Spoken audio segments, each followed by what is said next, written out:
Welcome back to some more Tsumihoroboshi. Some from what I remember from the last part, Rena decided to leave school early without permission, surprisingly enough. But she was too busy being paranoid anyway. Now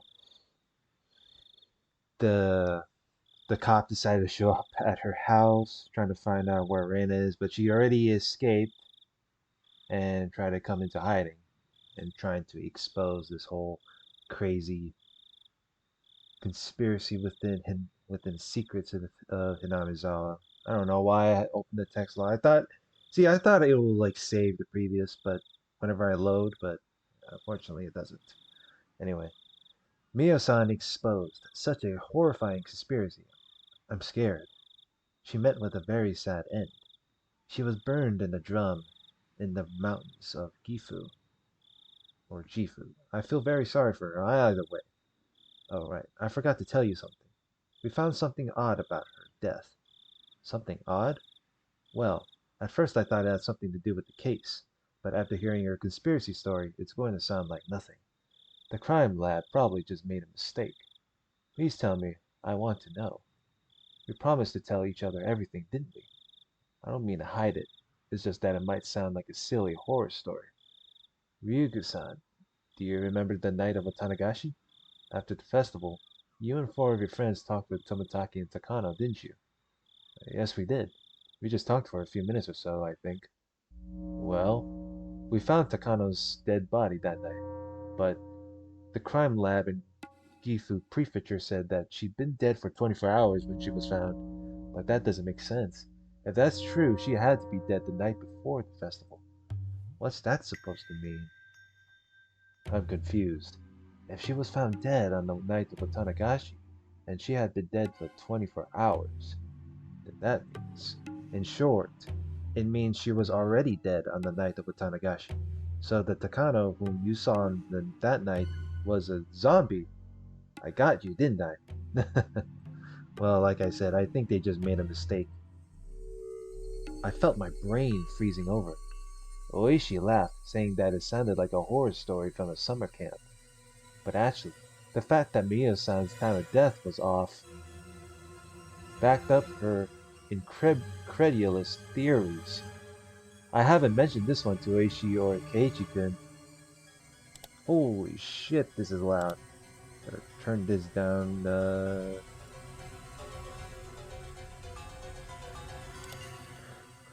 If I did, they start to doubt everything else I've said. That's how absolutely unbelievable this theory is. At any rate, at any rate, the mismatch with the time of Mio-san's death means a lot. What irony.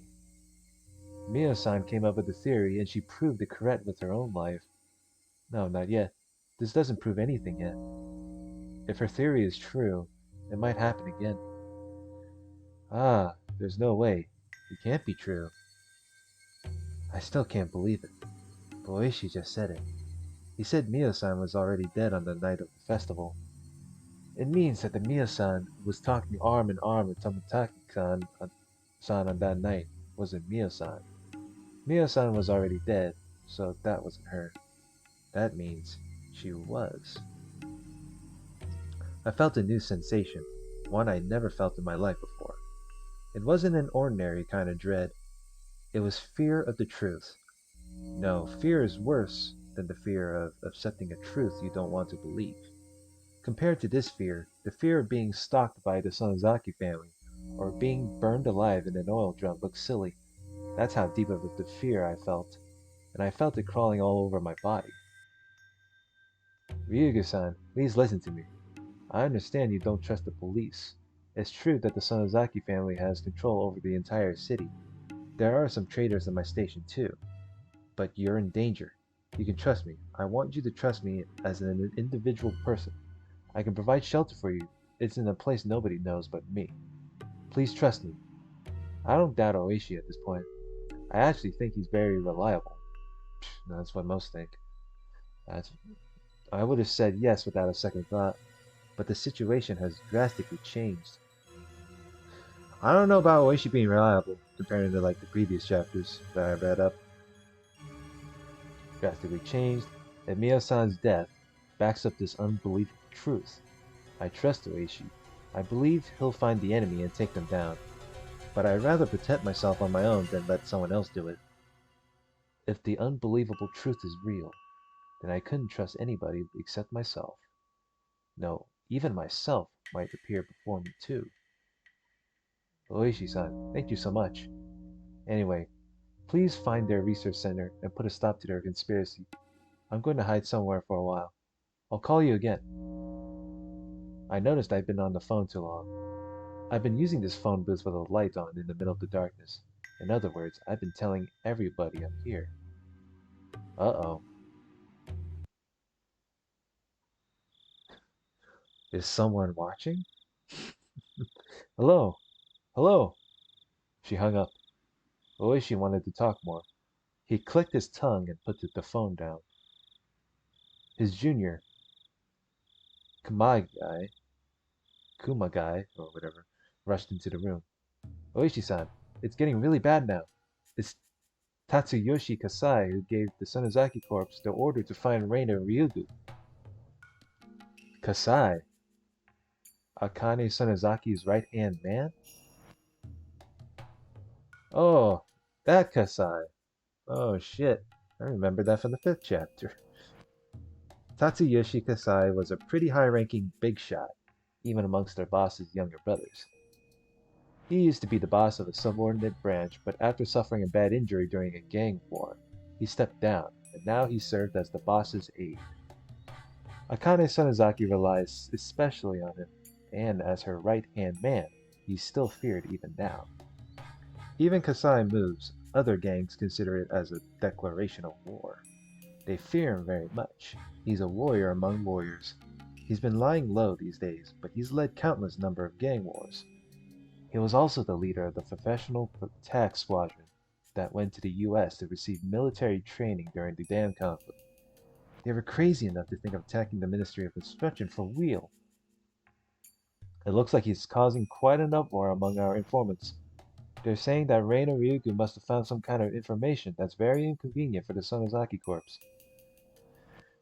I'm impressed at how to the point our informants actually are. Still, this is getting serious. Sato-san thinks it's the tape Oreo and the Ministry of Construction recorded during their secret negotiations. If that's true, it's going to cause quite a few deaths. This is more serious than that, Oishi thought. If her story is true, this is a massive conspiracy. It's going to cause more than quite a few deaths.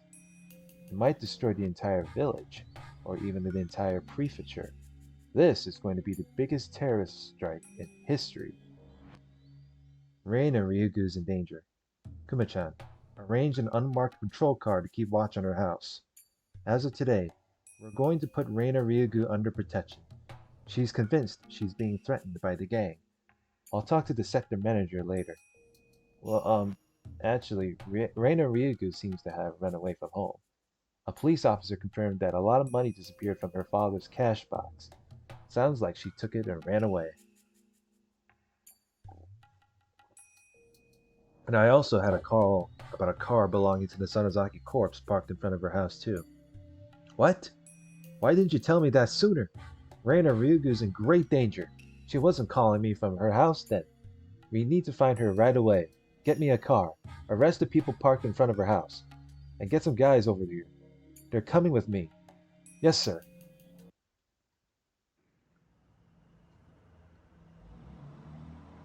What? Reina-san wasn't at home? It's pretty late. Oh look, it's Shion. Yes, I waited in front of her house for a while, but she didn't come home. Maybe she's at a friend's place. She might be at Sis's house with her other friends, doing their club activities or whatever. Shion was lying down on the sofa, picturing her sister and her friends fooling around and playing games like they always did.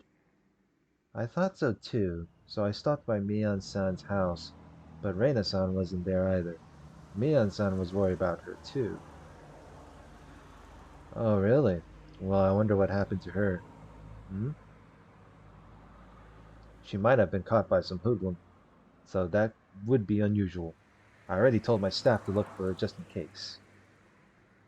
I don't think that's what happened. She's not as weak as she looks. Anyway, why did she want to see me? Kasai took off his jacket. Shion only told him to go see Rena because she heard that Rena had requested to see him in person. Oh, I thought I told you. She said she found something you lost. Rena-san wanted to give it back to you in person. Hey, I guess she likes you or something. Oh, please. Anyway, I hope she's alright. Right then, the phone rang. Kasai answered it while loosening his tie. Yes? Yes. I understand. At once.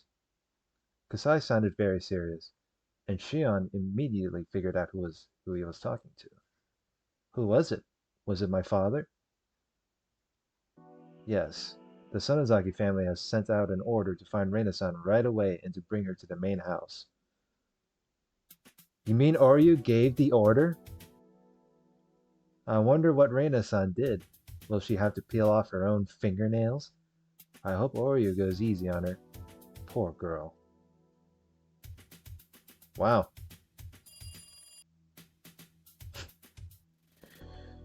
Shit really went down, huh? Rena hasn't come home yet?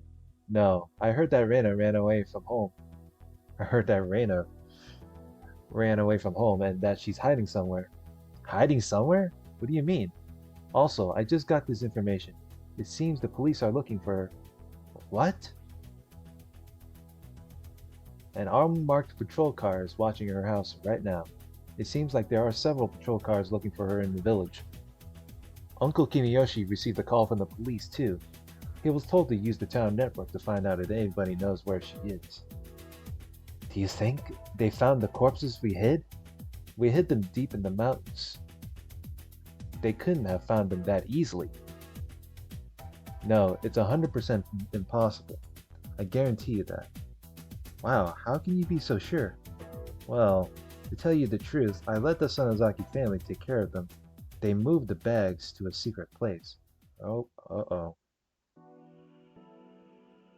Secret place? Calm down. Don't worry about it. I heard that there's a major logging project happening this summer on that mountain where we hid the corpses. So I arranged help and took care of it. I see. You're a very reliable person when you're on my side, but you'd be a very scary person to have as an enemy. I recommend you never underestimate me. So it's not the corpses they're after. Then why are the police trying to find her? I don't know, but it seems like many gang members knew that Teppei Hojo and Rena and Mamiya were trying to blackmail the Ryugu family. So that might be the reason why the police are after Rena. I don't think they consider her a suspect yet, but they probably want her as a material witness. That's the same thing! Damn it! Rena finally regained her peaceful life. I'm not going to let them ruin it. Mion, we need to help her. Of course, I already told my family in Okonomiya to find her before the police can. You can trust the Sonozaki family. They can protect her from the police. 120% guaranteed. That's more than guaranteed for her. But just finding her first isn't going to solve the problem. We have to do something to clear her of suspicion. I'll think about that after we found her. We can make as many alibis as she needs and as many witnesses for the alibis as necessary. We have very good lawyers too. We'll never abandon our friends when we're in trouble. That's right. We can save Rena. Damn it.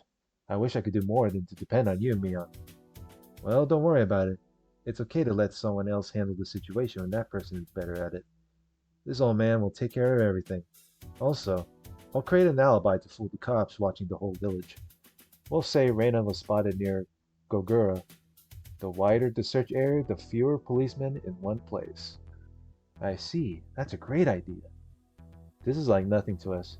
You did more during the damn conflict. I'll protect Rena. And Kei-chan, Rena trusts you more than anybody. So she might come to you. If she does, please protect her. And give me a call right away. Yeah, will do. Rena is a strong girl. She should be fine. She can overcome this. Yeah, I think so too. I hesitated to say something. Rena, hadn't been her normal self lately. Yeah, you think? If she was her normal self, I'd have no doubt that she could overcome this. But Rena is deeply convinced that Takano-san's delusions are true. Rena believes the Sonozaki family is behind the conspiracy. I'm not sure if she trusts the Sonozaki family to protect her. Don't worry, I'm her friend too. She'll understand once I sit down and talk to her. Just like Kei-chan and I cleared up our misunderstanding. I can do that with her. I still can't believe that you believed such a crazy story, though. Well, I can't believe I did either. This is going to be the most embarrassing thing to ever happen in my life. Great. I really was deeply convinced until I talked to Mion. Even after the promise of friendship we made, I doubted her. Takano-san was endowed with magic, and I think the scrapbooks she wrote also carried a spell. The scrapbook the scrapbooks can make people go mad. They're forbidden scrapbooks. Nobody was supposed to read them. Reina is captivated by the power of that magic. Even after Takano-san's death, I have to wake her up. I've got a very bad feeling about it. Oh, I'm sorry. Someone is at the door. It might be the police. I have to go now. Okay. I'll tell them that Reina is hiding near Gogura. If they ask you something, just keep telling them you don't know anything. Okay, got it. Mion waited for my answer, then hung up the phone. After she hung up, I slowly started to feel like Reina was being consumed by some huge, unthinkable fate. It's not only the police I'm worried about, I'm also worried because Reina is ensnared by the power of Takano-san's magic. I fear that she might be suffering from incredible anxiety. Alright. Reina might be hiding at her secret base in the garbage dump. Rena once told me that she used to spend time there when Rena-san was at her house. And she told me that she'd hid the scrapbooks there, too. If she's hiding there, she must be hungry by now. I should bring her something to eat. I went to the kitchen to look for some junk food. My mother looked confused. Mom, I'm going to go somewhere, but I'll be right back. At this time, it's late. It's very important. I promise I'll be right back. And if Rena comes here while I'm gone, let her stay in my room. And if someone calls and asks you if you know where she is, just tell them you don't know and hang up, okay? My mom looked angry that I was leaving the house at so late an hour, but I rushed out of the house before she could say anything.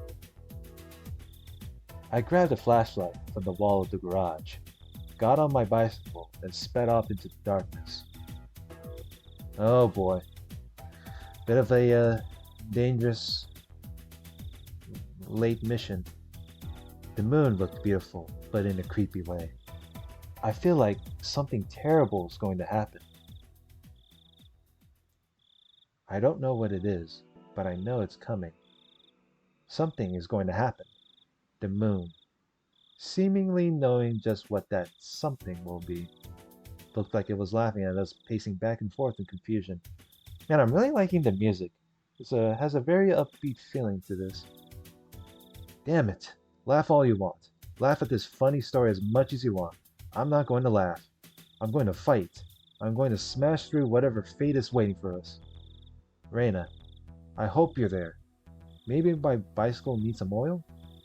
It was making a lousy noise as I pedaled. Damn it.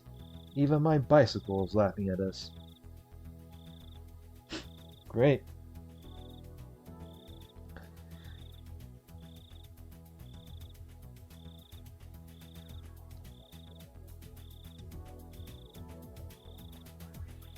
The others. Your new tip. So yeah, Keiichi is gonna go and search for Reina during the middle of the night. Also, I get a really bad feeling that he's gonna end up getting killed later on, so it is gonna happen. But let's look at the new tip. The others. I finished talking with Zoichi on the phone, and soon left the phone booth. Oh, this is Reina's perspective of what she's gonna do. I'm surprised they didn't add this in that session. I realized something, and a chill ran through my body. I was in a phone booth that stood out tremendously in the dark. Somebody must have been seeing me. I was certain I was being watched. I saw glowing eyes staring at me in the dark. It wasn't human. Was it an illusion? No. I knew who they were. They were the ones controlling the three families who ruled Hinamizawa. Its eye level was too low for it to be human, and its outline was vague. I knew from the past records that they were physically frail. The silhouette, which indicated its inhuman appearance, was unbelievably unrealistic, especially its protruding head. One of the scrapbooks I received from Mio-san described their appearance in detail. Their eyeballs were pure red, like blood, and their bodies smelled like ammonia, even though some of them have, at times, been captured around the world. All of them melted or disappeared, leaving no trace behind. The only traces remaining are the marks proving their descent to Earth. Right then, the impossible, unrealistic silhouette took a step closer and got closer and closer towards me, making a realistic noise as it crunched across the gravel. The noise pulled me back to reality. Don't come closer, you monster! It kept walking towards me. It sounded like it was kicking pebbles everywhere as it walked. It was coming closer and closer. I was scared, so I said the same thing once again, and this time, the glass door of the phone booth I was just in started to rattle and shake. Bang! It made weird sounds as if being struck by something. I screamed loudly in fear and started running. I ran so hard that it felt like my lungs were about to explode, and then I looked back to find that the thing was no longer chasing after me. Was it my imagination? There's no way there's no way it was just my imagination. I definitely heard the sound of the gravel being kicked and the phone booth rattling. But I needed to calm down. Right then I needed to make my heart stop beating so fast. I'd have to fight them eventually. The next time they appeared, I was going to strike back at them. I was going to squash their heads with my big hatchet. I'd protect Inamizawa.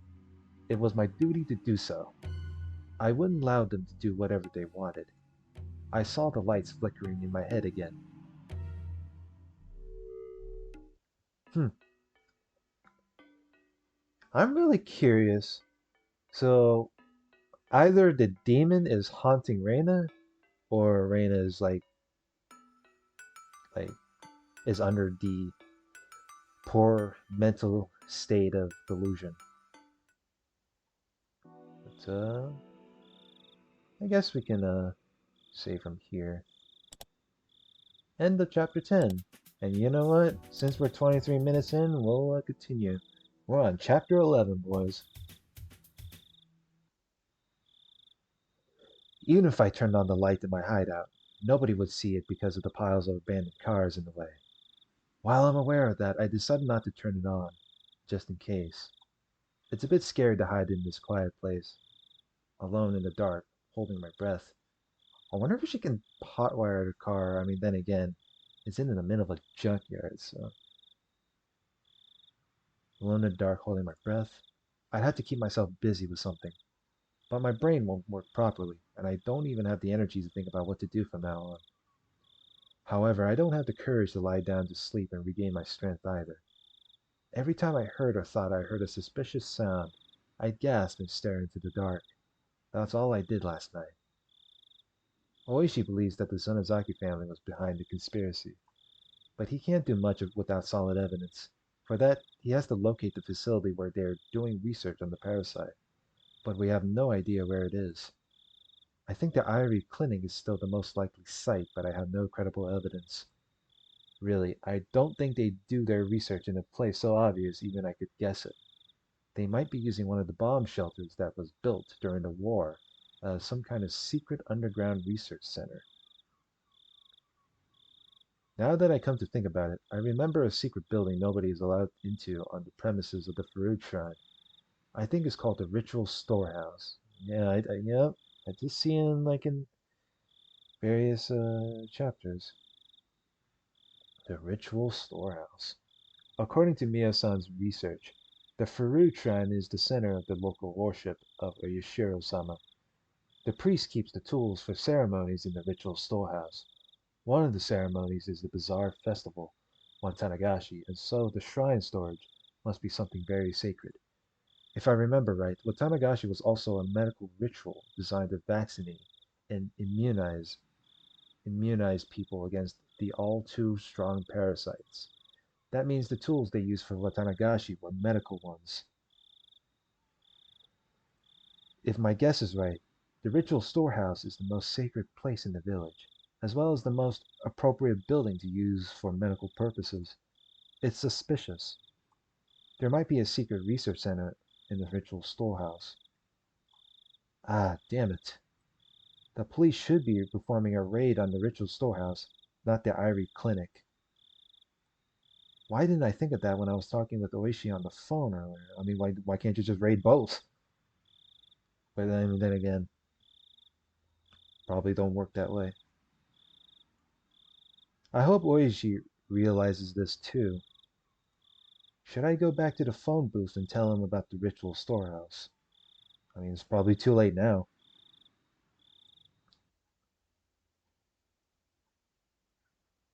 But when I thought that, I heard a car coming closer. I held my breath. It's not normal for a car to come here this late at night. I thought about many possible scary scenarios, which made me nervous. After a while, I saw the headlights of the car near the former dam construction office. The car must have passed by me and gone to the office, but it's a deserted, empty office building. There's nothing there. It's not a place where people would visit this late at night. While I was staring into the dark, the engine of the car stopped, and its headlights were turned off. I could see two flashlights flickering in the darkness. The lights moved into the office building. They must think I'm hiding there. I held my breath and kept watch on their movements. I can't tell who they are, but I bet they're pawns of the Sonozaki family. They know that I ran away from home. They must be looking for me everywhere in the village. Though I needed to conceal my breath, my face started feeling itchy, and I had an urge to stretch my legs. My own body infuriated me. The humidity made me sweat all over, so the back of my knees and my neck had been itchy for quite a while. Scratching would make an unbelievably loud noise, so I decided not to scratch anymore. It usually doesn't make any noise when I just scratch some mosquito bites. I'm probably just being nervous and overreacting. There's quite the distance between me and them, and I'm in the dark, holding my breath. They wouldn't notice it even if I sneezed, let alone scratched myself, but I didn't want to make any noise at all.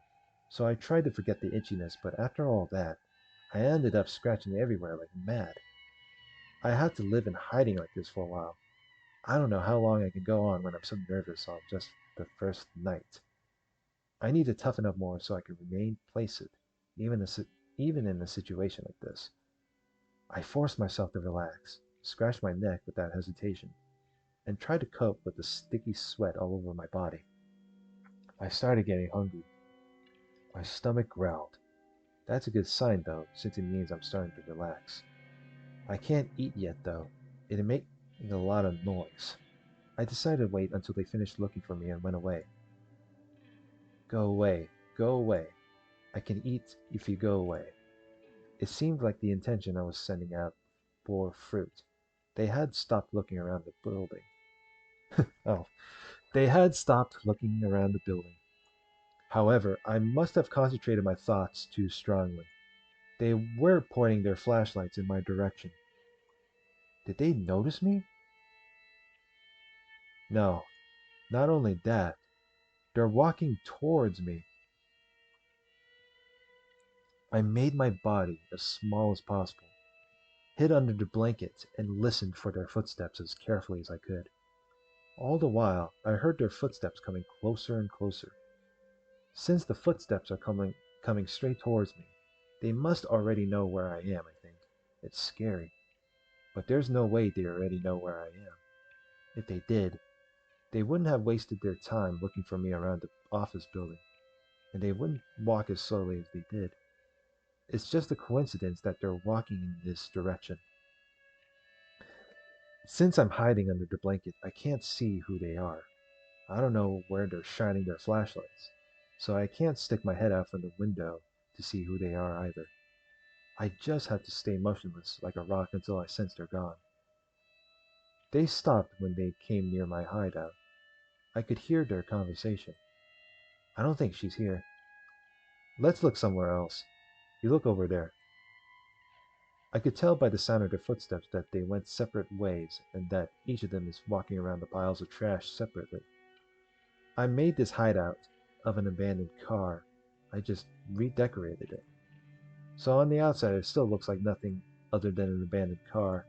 But once you look inside, you can instantly tell it's more than that.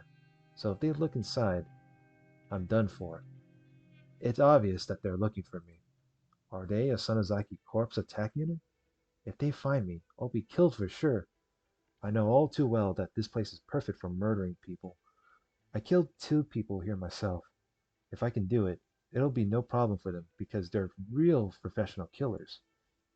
Even so, there's nothing I can do right now. I just have to pray that they'll leave here soon. At that time, I heard a slight beeping sound. This is Atush. This is Atsushi. I can hear you loud and clear. Yes. Gogura? Yes, understood. What's wrong? It seems like Rena Ryugu is in Gogura. Somebody saw her there. Oh man, that's it. We'll never find her now. What are we going to do now? It's an order. We have to find her no matter what. We have to bring her to him. It doesn't matter if she's in Sapporo or in Hakata. We have to find her. It will be impossible to find her, though. Do we still have to look? Reina Ryugu has Mio Takano's scrapbooks, and he wants them. He was pretty upset about it, so I'm sure they're worth a lot. So, what are we going to do? It seems like he recalled the others, except the ones who were watching her house. So we should go back to the office too. Let's have some barley tea or something. I heard their footsteps going further, and then I didn't hear them anymore. After a while, I heard the engine of their cars starting. I finally got out from under the blanket and looked outside the window. The car made a U-turn and drove away. The sound of the engine faded away into the darkness. I heaved a sigh of relief. I scratched at all of my itchy mosquito bites, wiped the sticky sweat off my face and neck, and finally allowed myself to cough. I had heard their conversation clearly. They're the pawns of the Sonozaki corpse, without a doubt. Well, so they're either pawns or they're police officers. I mean, you couldn't even tell what they're saying, so. It matches with what Ueshi told me, and they said something very important. Oh, wait.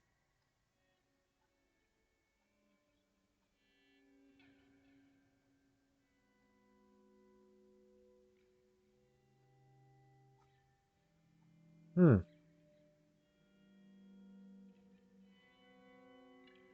I'm pretty sure. I mean, I could be wrong. They clearly said that they're after the scrapbooks. Up until now, I'd only assumed that they were chasing after me because I had Mio-san's scrapbooks. I could have forced myself to believe that it was just my assumption, but they said it loud and clear. We need to find Reina Ryugu. She has Mio-san. She has Mio Takano's scrapbooks. That's what they said. They also said that they're keeping watch on my house. See, I'm pretty sure it's the sound of cops.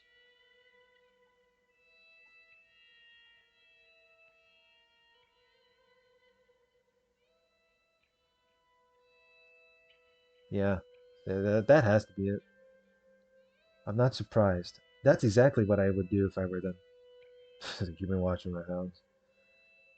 I can't go back to my house anymore. It's out of the question. But, in fact, they said something way more important than any of that. They said Rena Ryugu was seen in Gogura. If I was in a normal situation, I'd probably think that somebody saw a look-alike and I'd laugh out loud. But the situation is different now. Mio-san was dead, but she was at the festival. I'm here, but I was in Gogura. Mio-san wrote about it in her scrapbooks, and I didn't want to believe it. They're coming closer to me, and I don't mean the Sonozaki family. Something beyond common sense is about to happen. Should I fight or should I run?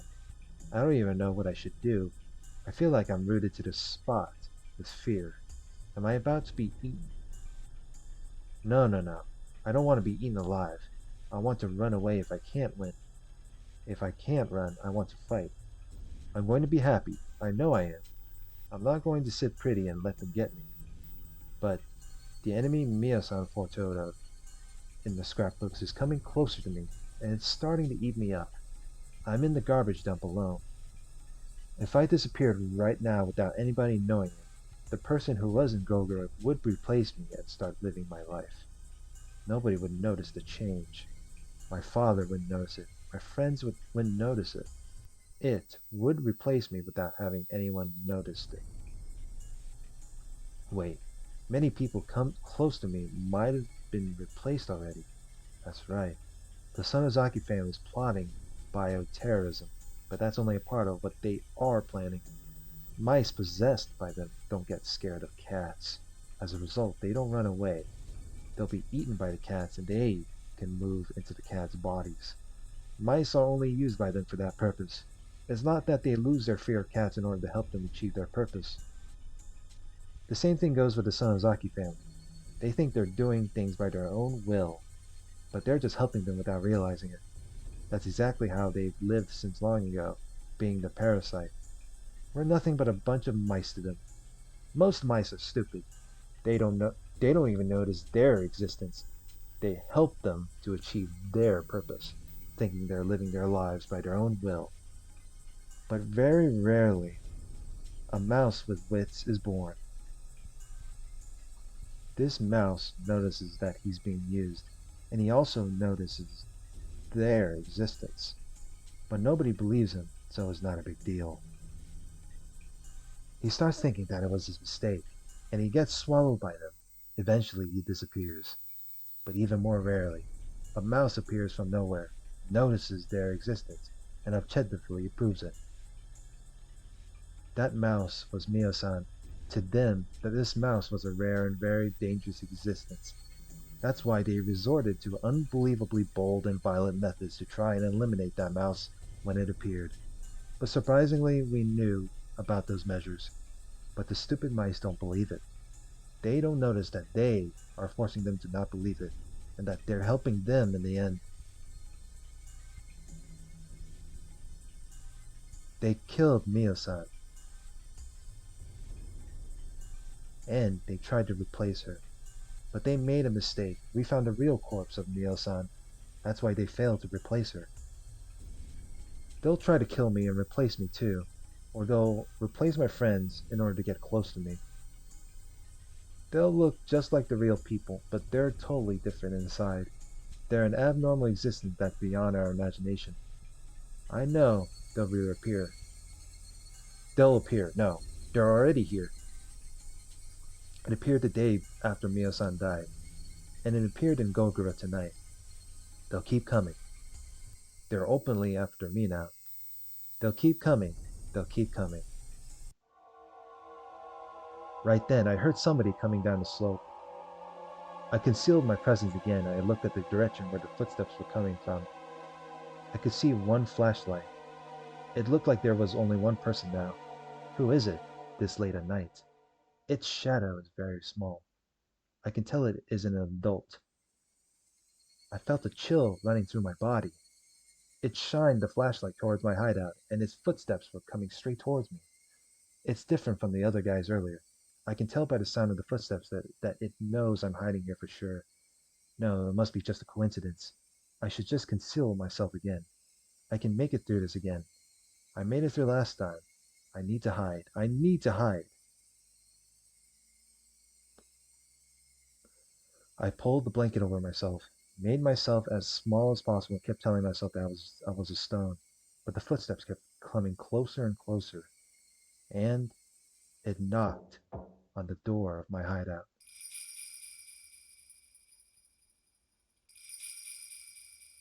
Wow. Well, unfortunately, I gotta save because I gotta end it for here. So I didn't want it to end it at a cliffhanger, but we are 40 minutes in. Normally I keep it around like more than that, but yeah, it's next part. I'm really curious to see if it's actually Keiichi that it actually knows, already figured out where she is. So next, let's like, comment, subscribe. Tune in next time. Have a good one.